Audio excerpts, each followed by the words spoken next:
రీసెంట్‌గా రేవంత్ రెడ్డి గారు అసెంబ్లీలో అల్లు అర్జున్ పైన విరుచుకుపడ్డాడు మామ. దానికి అల్లు అర్జున్ ప్రెస్ మీట్ పెట్టి మరీ రిప్లై ఇచ్చాడు. ఇంతకీ రేవంత్ రెడ్డి గారు ఏమన్నారంటే, అల్లు అర్జున్ ఒక్క నైట్ జైల్‌లో ఉంటేనే సినీ ప్రముఖులు అందరూ వచ్చి పరామర్శించారు. ఆయనకేమైనా కాలు పోయిందా? కన్ను పోయిందా? కిడ్నీ చెడిపోయిందా? చావు బ్రతుకుల మధ్య ఉన్న పిల్లాడిని చూడటానికి ఒక్క సినీ ప్రముఖులు కూడా రాలేదు. దానికి అల్లు అర్జున్ రిప్లై ఇస్తూ, చిరంజీవి, పవన్ కళ్యాణ్ ఫ్యాన్స్ చనిపోతేనే నేను స్వయంగా వెళ్లి పరామర్శించేవాడిని. ఇప్పుడు నా అభిమాని చనిపోతే నేనెందుకు వెళ్ళను?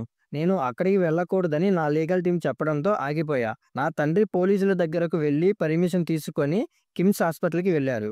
ఇప్పుడైనా పర్మిషన్ ఇస్తే నేను వెళ్ళటానికి సిద్ధంగా ఉన్నాను అని అన్నాడు. రేవంత్ రెడ్డి గారు అక్కడ ఒక తల్లి చనిపోయిందని, ఒక బిడ్డ సిట్యుయేషన్ ఎమర్జెన్సీగా ఉందని చెప్పినా సరే, కారు రూఫ్ టాప్‌లో నిలబడి చేతులు ఊపుతూ వెళ్ళటం ఏంటి? దీనికి అల్లు అర్జున్, నాకు అక్కడ రేవతి గారు చనిపోయిన విషయం నెక్స్ట్ డే మార్నింగ్ తెలిసింది. పోలీసులు నా దగ్గరికి వచ్చి క్రౌడ్ ఎక్కువగా వచ్చారు. మీరు వెళ్ళండి సార్ అంటే నేను వెళ్ళా. ఫ్యాన్స్ దారి ఇవ్వకపోతే నిన్ను సైడ్‌కి వెళ్ళమంటేనే వెళ్తారు నా ఫ్యాన్స్. అందుకే రూఫ్ టాప్‌లోకి వచ్చి మరీ చేతులు ఊపుతూ సైడ్‌కి వెళ్ళమని చెప్పా.